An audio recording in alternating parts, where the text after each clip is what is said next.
Good morning friend, ये अखिलेश मिश्रा जी हैं हमारे मित्र पार्क में। तकरीबन जब से मैं आया तब से क्यों अब यहाँ पे थोड़ी सी पुरानी थोड़ी सी नई, जब हम मिले थे तब और जब हम अब मिले थे तो इस पार्क में जो है बहुत ज़्यादा गंदगी हुआ करती थी हाँ। और जगह जगह जो है गंदगी का पहाड़ लगा हुआ था। हाँ हाँ तो उस समय हम लोगों ने एक मुहिम शुरू करी थी, बट टाइम की शॉर्टेज की वजह से आमदनी की पर्पज़ से तो मैं तो उस मुहिम में लगातार कंटिन्यूस नहीं रह पाया, तो एग्जिट कर गया क्योंकि टाइम नहीं मिल पाता, तो उस हिसाब से आ नहीं पाते। परंतु झा साहब ने इस पार्क के अंदर एक महत्वपूर्ण योगदान दिया है। आज आप देखेंगे पार्क में चारों तरफ तो आपको उस तरह की गंदगी नज़र नहीं आएगी जो गंदगी आज से 4 साल 5 साल पहले हुआ करती थी। और उस हिसाब से पेड़ पौधे भी नहीं थे। साइड साइड में जो पौधे हैं चलो वो तो पुराने हैं, बट जितने भी ये पौधे लगाए गए हैं नए, ये सारा जो है झा साहब रोज़ सुबह आते हैं, आके जो है रोज़ खुदाई करते हैं, पौधा प्लांट करते हैं और वो पौधे आज धीरे धीरे काफ़ी बड़े हो गए हैं। तो आप देख सकते हो पार्क के अंदर कितनी हरियाली है।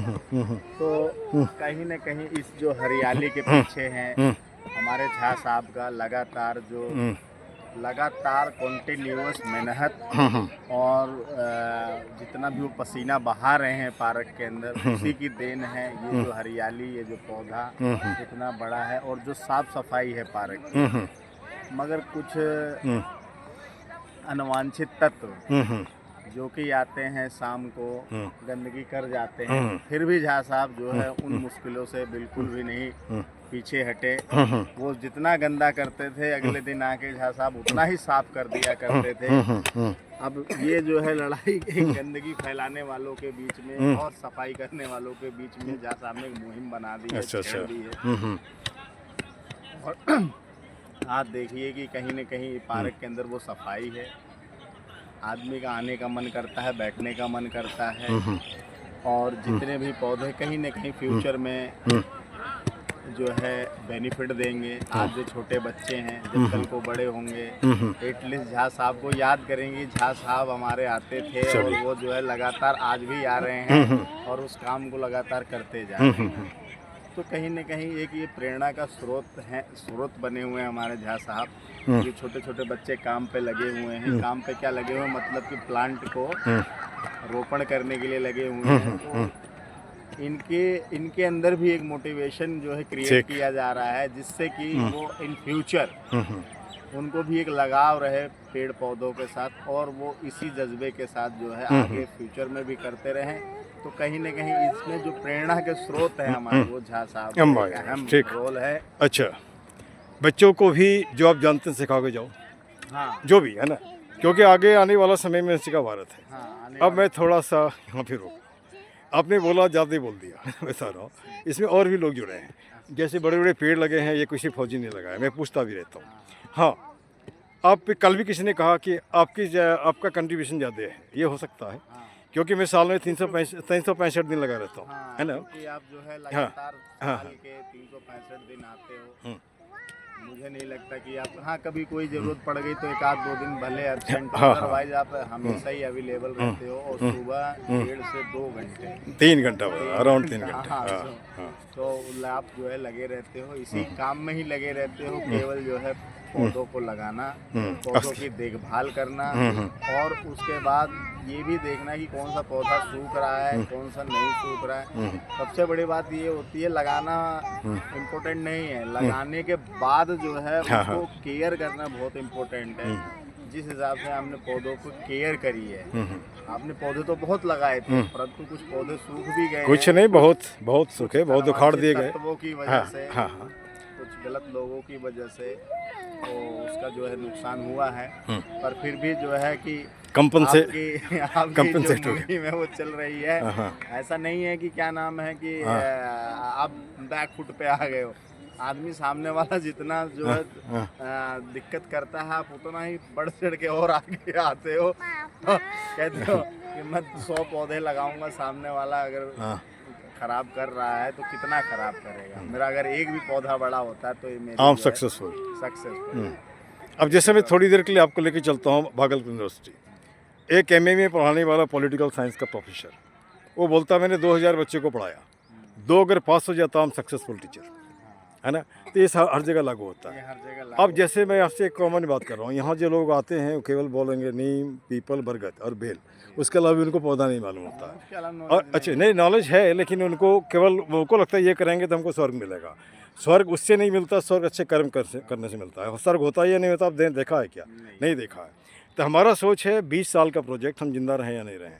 ये आसपास के स्कूल में जो बच्चे पढ़ते हैं उसको अलग अलग तरह के पौधे की जानकारी होनी चाहिए। कल को वो प्रोजेक्ट करते हैं तो यहाँ से उनको मिल जाना चाहिए, क्योंकि अगर आप यहाँ से नहीं लेते हैं तो हमारे कहने का मतलब कहाँ से लेंगे आप लेंगे ब्लिंकिट से। ब्लिंकिट में एक पौधे का, एक पत्ते का दाम है तकरीबन 25 रुपया।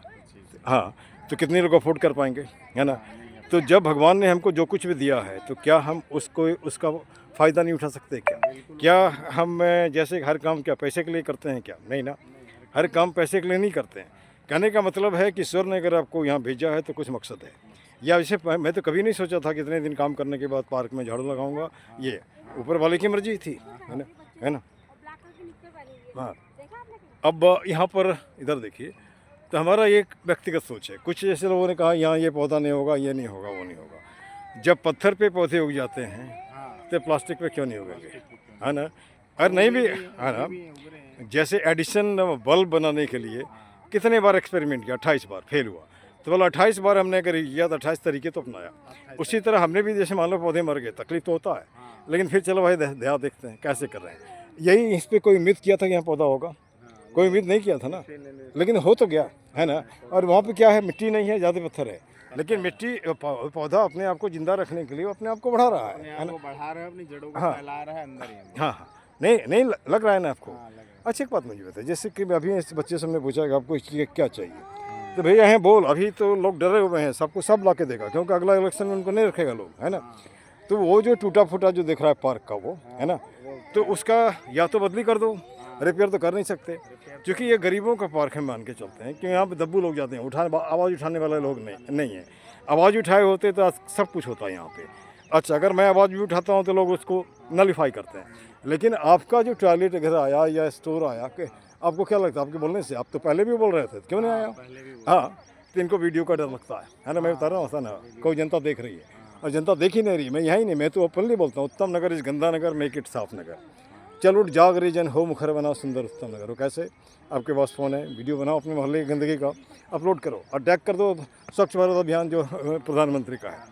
तो नेता का एरिया बढ़िया रहेगा और बाकी जो बोर्ड देख करके वहाँ पहुँचा, उसका एरिया गंदा क्यों रहेगा? गलत तो नहीं है, मैं गलत तो नहीं सोच रहा हूँ। अच्छा, उसके बाद जैसे हमने बताया कि हमारा एक सपना है, हर हाथ को काम हो, चेहरे पे मुस्कान हो, पॉकेट में दाम हो, खरीद कर खाने का स्वाभिमान हो, संविधान का ज्ञान हो ताकि नेता को ठगे नहीं, हंसता खेलता मुस्कुराता फूलता फूलता हिंदुस्तान हो। कल के भी कुछ छोड़ दे रहे हैं। अब मैं इसे क्लोज करता हूँ तो बोलता हूँ, जय हिंद, जय भारत, पाक जिंदाबाद, है ना। गंदगी मुर्दाबाद, गंदगी फैलाने वाला भी मुर्दाबाद। तो गंदगी दो तरह से हम फैलाते हैं, एक तो जैसे वहाँ बैठे हैं लोग, वो भी वही काम कर रहे हैं, है ना, वही काम कर रहे हैं। उसके बाद जैसे कि मान के चलिए आपने कूड़ा ला के यहाँ फेंक दिया, इसको तो हटा देंगे, लेकिन इस बच्चे के माथे में हमने भर दिया कुछ, ये तो पूरी ज़िंदगी बेकार हो गया, वो किसी से मिलेगा ना, आगे बढ़ेगा नहीं। तो आप उसको ग्रोथ को रोक रहे हो, आप अपनी तो मैं भला कर रहा हूँ, भला नहीं कर रहे हो, बुरा कर रहे हो, है ना। तो भैया मेरे इस तरफ आपसे नम्र जोड़ निवेदन है कि बच्चों के माथे में आलतू फालतू मत भरो। ये भारत के बच्चे हैं, धरती के बच्चे, उनके धरती के बच्चे बन के रहने दो। गलत तो नहीं बोल रहा हूँ। देश मस्त, थैंक यू।